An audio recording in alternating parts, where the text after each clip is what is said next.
Hi everyone, I'm doing a quick session on circular economy. This was a part of a meetup that I attended yesterday. Now, I don't have any original slides, so I am taking help of a slide that I got from SlideShare. Now the question is why I am so much excited about circular economy, because the kind of applications that I found that a blockchain can have in a circular economy were immense, be it governance or be it incentivization or be the whole process of the managing over the whole circular economy. I felt the best infrastructure or the best network governance model that would fit into a decentralized circular economy with so many stakeholders was not only blockchain but also somewhere tokenomics. Hence, I would be exploring more on circular economy and talking about it as we go forward. So now let's come to the main point. What is circular economy? So as part of the agenda, it mentions, I will be talking about circular economy benefits, why to move in that direction, how to get there, and probably also I'll be talking about how a blockchain and tokenomics can fit into this whole process. All right. We are in industrial economy, which is basically going towards a world where we are highly commoditized. So let's say we buy a mobile phone, but it soon becomes outdated, and hence we throw it and buy another mobile phone. We are a society which has now become a society of instant gratification. A new laptop comes, a new kind of dress comes, or we get to eat food, the latest cereal, or the best tasting noodles, and we eat that. And what happens to the waste around it? They are incinerated in incineries, and they add to the overall ecological and the environmental problem and the global warming that we face today. So the problem is in human beings intrinsically are not a conserving race, but rather a race that was part of the overall ecological ecosystem, but after its move towards industrialized economy, it is more and more being detrimental to the overall natural balance of the earth. So circular economy is a way of bringing that balance back into the earth while making human being also a part and parcel of this whole process. Hence, we in a circular economy we talk about how we can bring in renewable energy, how we can eliminate use of we can reuse the garbage that we generate on a regular basis, and at some level bring that particular recycled product or recycled whatever outcome or the byproduct back into the ecosystem. And in a way it also boils down to the fact that what things we put into a product, that it doesn't add to the overall cost, or is not at all recyclable. So basically circular economy for me is a recyclable economy. It may seem relevant to the overall industrial sector and and the and the food and the agricultural sector. For me, it is relevant to all the aspects of life, and for me that's why it is more important, because I am someone who believes in a life which balances out in a way in which we can give back to the to not only the society but to the environment, to the surrounding that we live in. So it has to be a sustainable model of survival. uh, Unfortunately, the biggest problem that we face today is that the products that we generate either are not biodegradable, or if we are generating even if we are generating waste, much of it is not processed optimally. So what is happening is that we are generating waste at such astounding levels that today it is not only a threat to the environment, but it is already degrading the world and the environment at a very alarming level. And see, I don't have the statistics, but if you go and look at the statistics, we are a race that may be eliminated very soon if we don't become serious about circular economy, or we are not serious about sustainable living. Now uh, the question is how circular economy is related to real life. So it means that we use sustainable products, or sustainable raw materials that would be generated into a kind of products that can be again re-entered into the current ecosystem by some kind of a processing method. So a very good example would be, instead of eating in plastic paper plates or plastic plates, eat on a banana leaf. So you eat on a banana leaf. The banana leaf degenerates, and that becomes compost, and that goes into the land, and that helps in the generation of more crops, or it would be helping on generation of plants. Also, there is the other aspect of it is for industrial waste. So when we are talking, so one is the food, the biodegradable waste, which we if we do proper cycling, it can be used within either the ecological biosphere safely, and also can be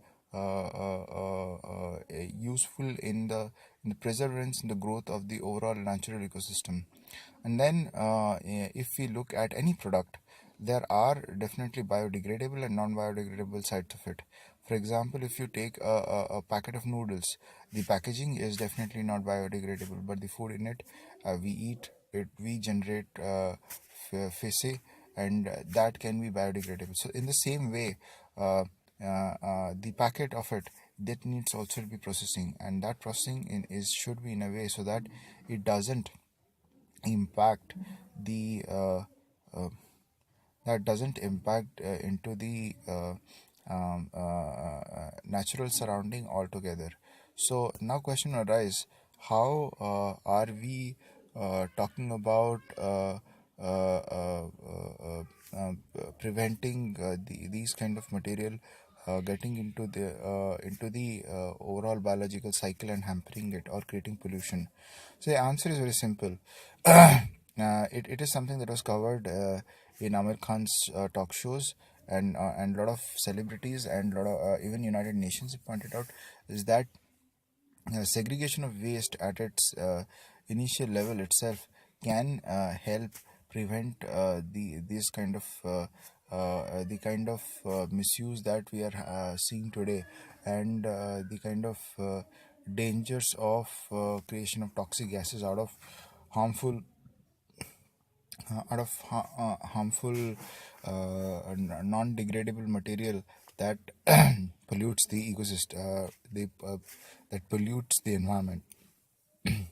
But for me, the key takeaway is that circular economy is not much about the technical parts of it. For me, also, it is not about the policy parts of it, because there are a lot of laws, there are a lot of policies, but it is more about the implementation part of it. So let me go to the second slide. What are the benefits? And I think this is the initial. This is the most important part where circular economy makes more sense. Uh, it overcomes the limitations of linear consumption, where we take, we make, and then we dispose. It is a mentality that is a mentality which has been intrinsic to humanity since long time, where we eat, we take something, we make something, and we eat or we consume, and then we dispose it. So that kind of mentality, what happens is that we are at such a tipping point that this is creating massive pollutions and massive impact to humanity, and that needs to be resolved.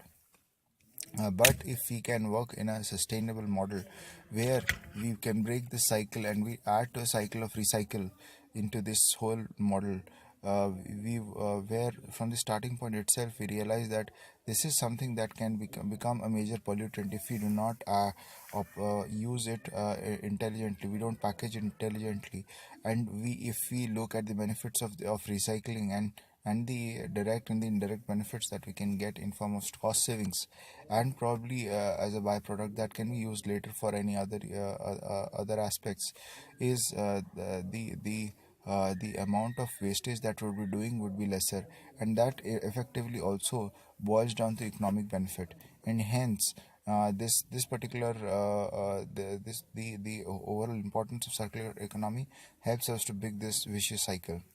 And then it also helps to eradicate waste. So biggest problem today humanity faces is the wastage of electricity, of power, of water, of food, of wastage of the overall natural resources.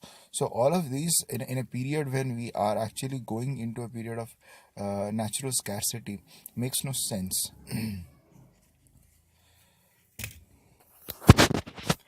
And hence I believe that we should be focusing more on on uh, looking at more sustainable way where if we reuse something it also bring down our cost, and that brings to our second points. It offsets the sharp price increase. Now I just was going through somebody was going through infographics yesterday in the meetup where they showed since mid of 2000 the scarcity of natural resources is becoming huge. So if we waste these natural resources, actually we are only adding to the problem, and that itself adds to the process, to a situation where there is huge demand but there is shortfall of supply. It is happening with oil, it is happening with food, it is happening with many other natural resources, and that adds to the problem that we are we are seeing huge price increases, inflation, rationing, and the kind of huge political and economic imbalances that today present. Now some people at power, they think that this is the way to go because they get wheel control. But at least if we want a democratized society, we want a balanced society, and we want a society that is really sustainable for a longer period for our next generations, and then hence we have to focus on circular economy, and then comes the competitive advantage. See, in every kind of human nature, the biggest aspect is competitive advantage and also incentivization. Now, I yesterday heard a lot of place where they said that government should incentivize, government should do these policies, government should do these steps so that we can bring in circular economy. But for me, the biggest problem was people were forgetting that we are human beings. The people who are sitting at the apostle of power are from among us. And frankly speaking, government also, somebody already told in that meetup that government will not touch if the volumes are not huge, and government itself is always inherently a lazy being, and they would never come to, at least in India or in developing economies, they would not come to support you unless they have a political motive behind it. And that's why it is important to understand that instead of waiting for like a fool for the government to operate, create markets, create incentivization structures in your own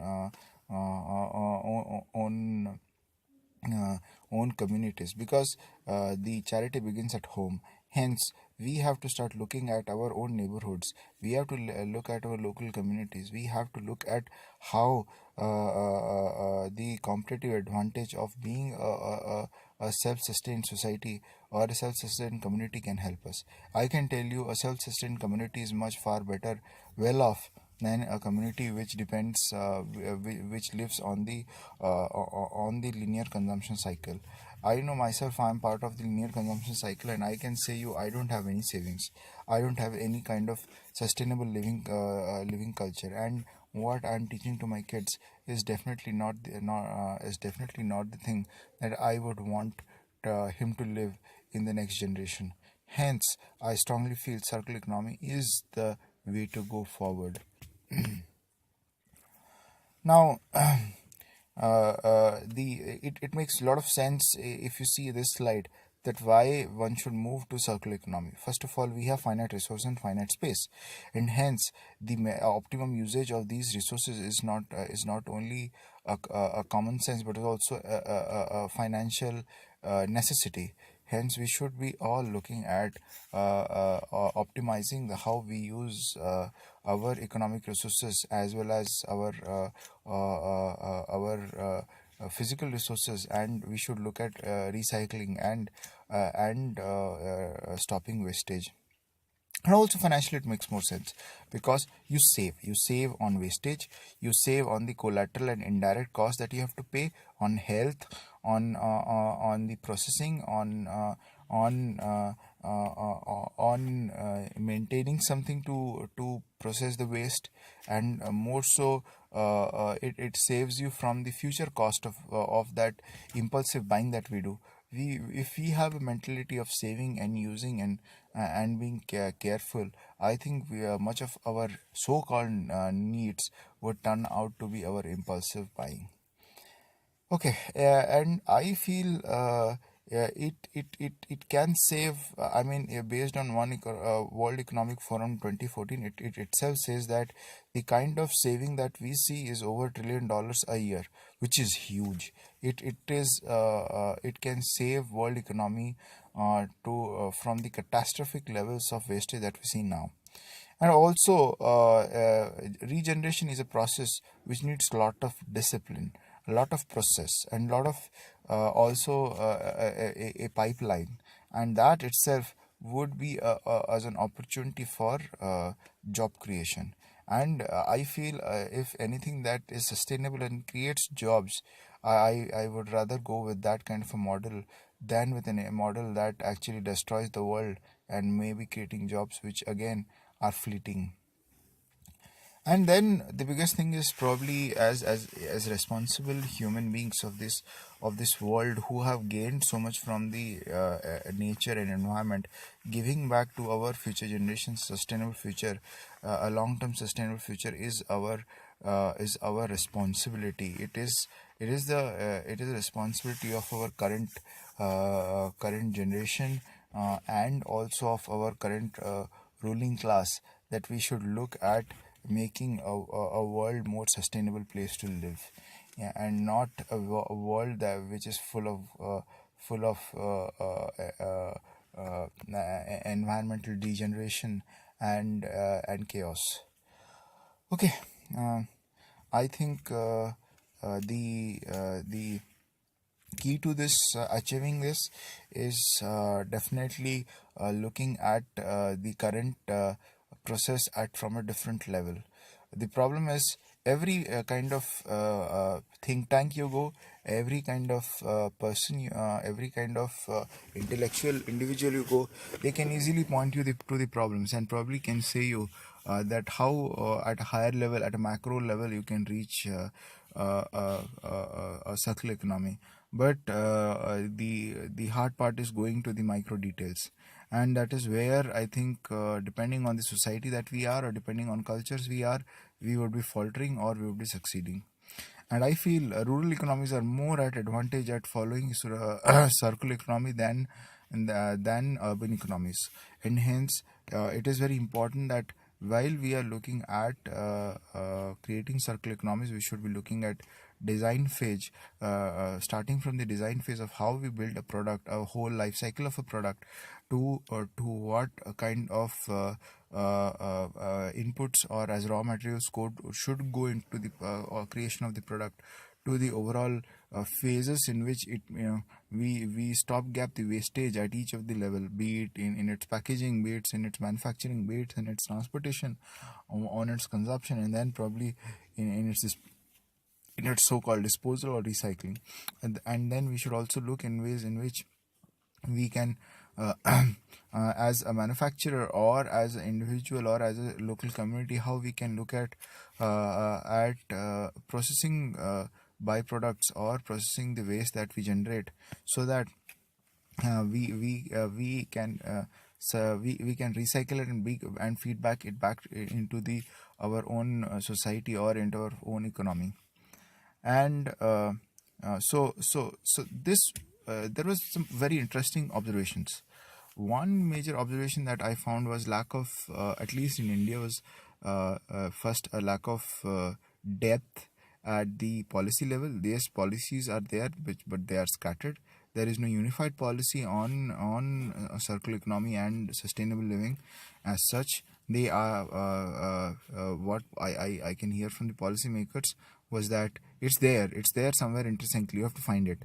That's not the way. If you want to do a policy push for us a sustainable society, you have to put it into a comprehensive policy and work towards it.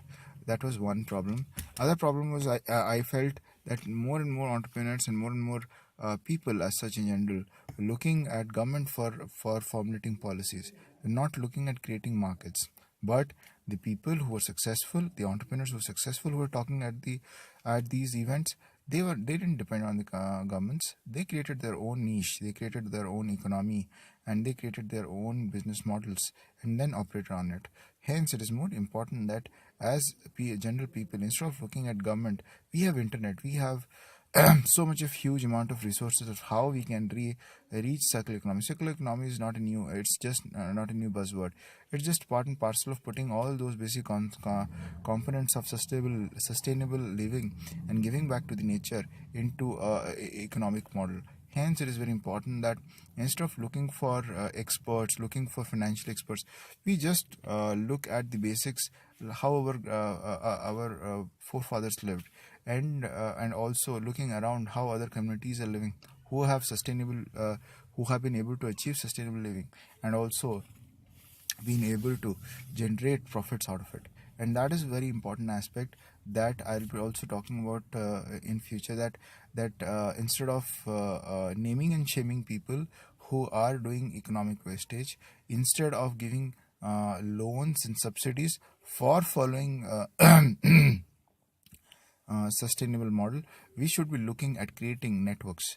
We should be looking at creating community engagement. We should be looking at creating communities, and we should be looking at creating a framework which should be peer-to-peer and at a decentralized level, which would only help to create a sustainable circular economy, because circular economy cannot survive with a central point of focus, which I saw in so many of the discussions, was government.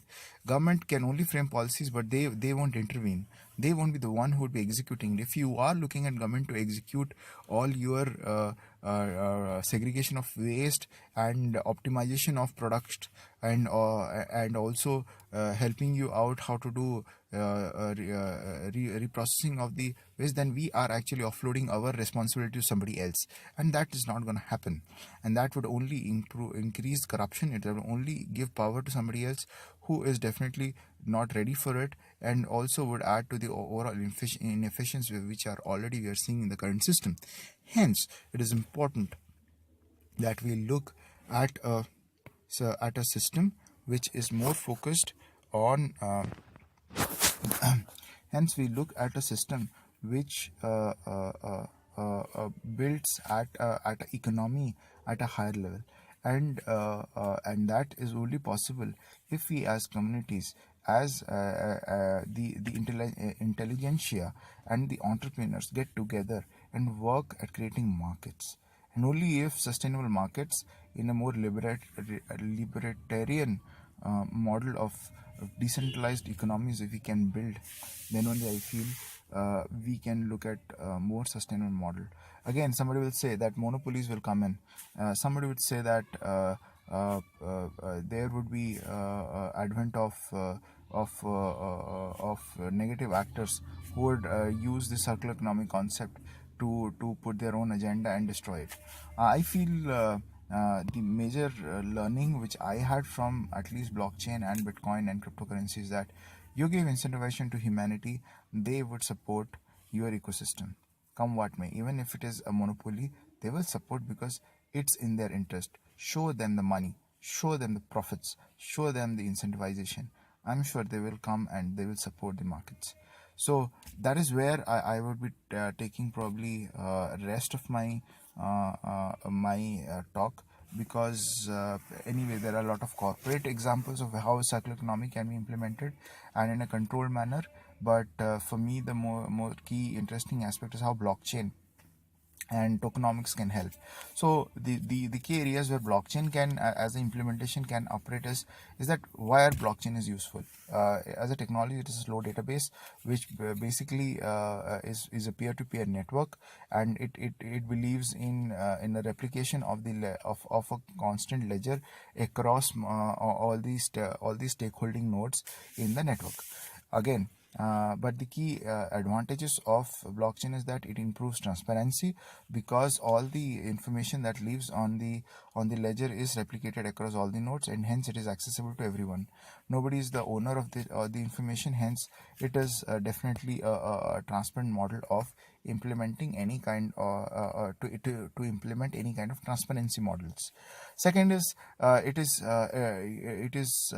privacy centric. So privacy centric is important because though the actors are involved, many of them may not want themselves to be exposed to a level where they would be named and shamed. And that is true with any economic model. Today, if you see economic bazaar kind of economic model, somebody you go and buy, somebody somebody sells to you. Only those people need to know that there is no involvement of the third people, because and that too only if you want to know the person, the other person would like to know you. There should not be there will be third actors or multiple actors who would be looking at you. So still you are public in a way, and still you are able to operate at a more private manner. And that I feel the bizarre kind of economy is also important in in a circle economy model, because the key stakeholders may want to only operate at a peer-to-peer level or be part of a larger ecosystem, but may not want to be exposed to the scrutiny and the negative biases that comes with a centralized ecosystem. Hence, I feel that can also play to as an advantage in a peer-to-peer model. Third comes immutability. So what happens is that there is a lot of talks of naming and shaming, rating, and getting people who do not follow the rules. So, but if it is codified or it is put into a immutable ledger, the good advantage is that people would find that if they make something wrong on ground and they show something on the records, it is there, nobody can fudge it, and can easily be looked by other actors, and he can point it out. Another thing is that good thing about blockchain is that there are so many models, be it voting model or be it what you call rating model, a community rating model, or a community governance on-chain governance model that can be implemented to improve the process of running a decentralized autonomous organization that focuses on improving the circular economy and still not being at a very flat organization level. And that gives a lot of power and opportunity to anybody to come into this whole fold. Yes, I feel there may be some challenges in operation of it, but I also feel that it gives the empowerment if we run at a community level or at a multi-community level, the empowerment that nobody is above. It is a stake of it is a community stake where each and everyone is equal, and that actually I feel is a much more important initiative that needs to be taken in today's economic structure, because then only we will see more involvement, and everybody would see the advantage for them. And then this also helps to bring in a lot of incentivization models that can be bought into it, and there comes the tokenization part. Now, to build a DAO or a digital autonomous organization, we need two things. One is the codification of the key policies and the key framework into code, into smart contracts, and that is what even in one of the videos I saw that. So there are two parts. So one is codification, creation of a marketplace. As I already told, that this whole model would only work if we create markets. So even for wastage, you create what you call a market where, like carbon credits, you create a credits for incentivizing corporates or companies, manufacturing companies, for following a more sustainable path, adding cost for not being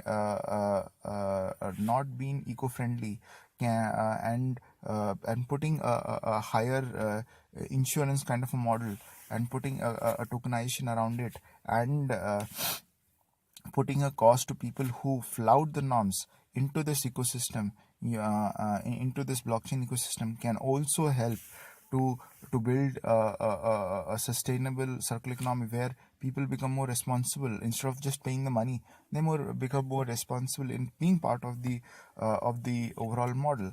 And then creating a marketplace using this whole concept of contracts, where somebody agrees to be part of how they should be part of the overall framework of running the circular economy, by the overall how to design, how to run the overall supply chain, how to if there is a consumption model, so how individual would be benefited by being part of this overall model, by probably reward points, or by models where they can get discounts on future products. So there can be huge number of models, and using this tokenization model to finally putting that to the downstream, where somebody who is reprocessing, by giving them in all this, putting an underlying transaction fee, and giving that transaction fees as a model of incentivizing a reprocessing agency, or somebody who is reprocessing your own waste into a more usable product, and then feeding back through intermediaries, where intermediaries can also be incentivized into a model, into a economic model, is what I feel is the way to go. And for all this, creating a marketplace where everybody can talk and can work out the best deals, best contracts, and then helping them out to do the price discovery for most optimum market price, to do opportunity discovery, is what I felt was the need of the hour. That was also discussed in yesterday's meetup, and can be implemented in a blockchain and a tokenized economy. And hence I feel that circular economy and blockchain and tokenomics is a best fit. And I feel some ICO or some green initiative tomorrow in the future helps to implement the same thing, and tries to bring sustainability into this whole future. I know there are a lot of agriculture projects that are right now on what you call blockchain, but I feel that adding the tokenomics part would be a next best step. And it has been an initiative in the past. I see if it can be implemented today and in future, I'm sure it would help to make a sustainable initiative or sustainable society with blockchain technology, and probably with cryptocurrency at its core. Um, Thank you for hearing me. I hope I'll be giving more videos, and I'll be talking more. With this, I'm ending my video. See you next time.